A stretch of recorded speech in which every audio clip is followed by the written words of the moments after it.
આ દ્રશ્યો છે આમ આદમી પાર્ટીના નેતા અહીંયા પહોંચ્યા છે, ગોપાલ ઇટાલિયા પહોંચ્યા છે, હેમંત ખવા એ પણ અહીંયા પહોંચ્યા છે, જે ધારાસભ્ય છે જામજોધપુરના, એ અહીંયા પહોંચ્યા છે ઘટના સ્થળની મુલાકાતે। દ્રશ્યો આપ જોઈ રહ્યા છો એ મુજબ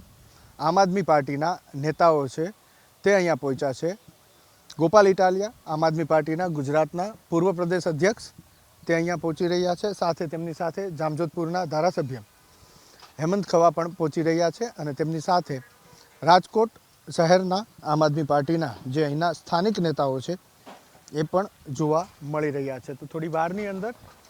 કોંગ્રેસનું પ્રતિનિધિમંડળ કોંગ્રેસ પ્રદેશ અધ્યક્ષ શક્તિસિંહની અધ્યક્ષતામાં અહીંયા પહોંચી રહ્યું છે અને એ પણ દ્રશ્યો આપણે સીધા બતાવવાનો પ્રયાસ કરીશું। શક્તિસિંહ ગોહિલ અત્યારે અહીંયા પહોંચ્યા છે, તેમની સાથે અમિત ચાવડા, હિંમતસિંહ પટેલ અમદાવાદ શહેર કોંગ્રેસના પ્રમુખ છે, પરેશ ધાનાણી ગુજરાત વિધાનસભાના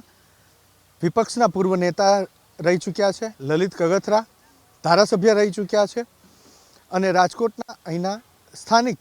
કેટલાક નેતાઓ, કેટલાક યુવા નેતાઓ પણ તેમની સાથે અત્યારે જોવા મળી રહ્યા છે।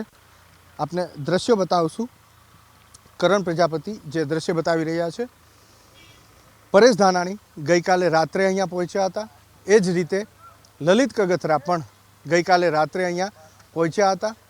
લલિત વસોયા અહીંયા પહોંચ્યા છે, તેમની સાથે ઋત્વિક મકવાણા પણ પહોંચ્યા છે। આ તમામ કોંગ્રેસના નેતાઓ પ્રદેશ અધ્યક્ષ શક્તિસિંહ ગોહિલ જેની આગેવાનીમાં આ પ્રતિનિધિ મંડળ અહીંયા પહોંચ્યું છે, બિમલ શાહ કોંગ્રેસના ઉપપ્રમુખ છે તે પણ અહીંયા પહોંચ્યા છે। આપ દ્રશ્યની અંદર જુઓ છો એ પ્રમાણે પહેલાં અહીંયા આમ આદમી પાર્ટીના નેતાઓ પહોંચ્યા, જે દુર્ઘટના ઘટી એ દુર્ઘટના સ્થળની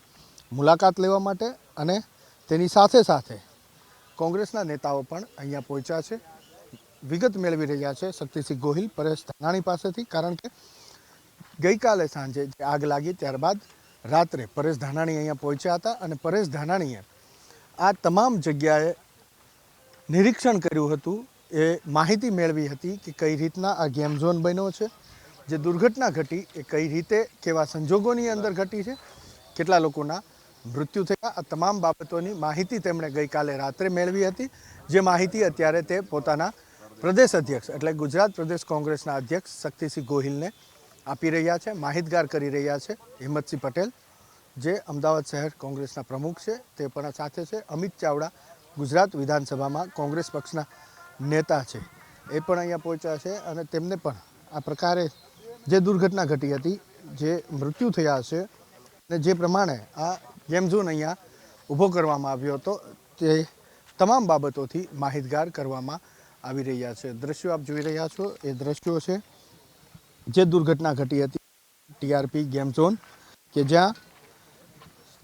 પોલીસે એફઆઈઆર નોંધી છે। એ એફઆઈઆરની અંદર 28 મૃત્યુ થયા હોવાનું નોંધવામાં આવ્યું છે, 28 મૃતદેહ મળ્યા હોવાની વાત પણ એફઆઈઆરની અંદર કરવામાં આવી છે। તો એ દુર્ઘટના ગુજરાતની ગઈકાલે બનેલી પ્રથમ દુર્ઘટના નથી, એના થોડા સમય પહેલાં વડોદરાની અંદર હરણી બોટકાંડ થયો હતો, જેની અંદર પણ માસૂમોના જીવ ગયા હતા। તેના થોડા સમય પહેલાં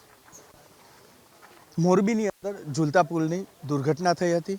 તેની અંદર પણ અસંખ્ય માસૂમોએ પોતાના, સુરતની અંદર તક્ષશિલા કાંડ થયો તેની અંદર પણ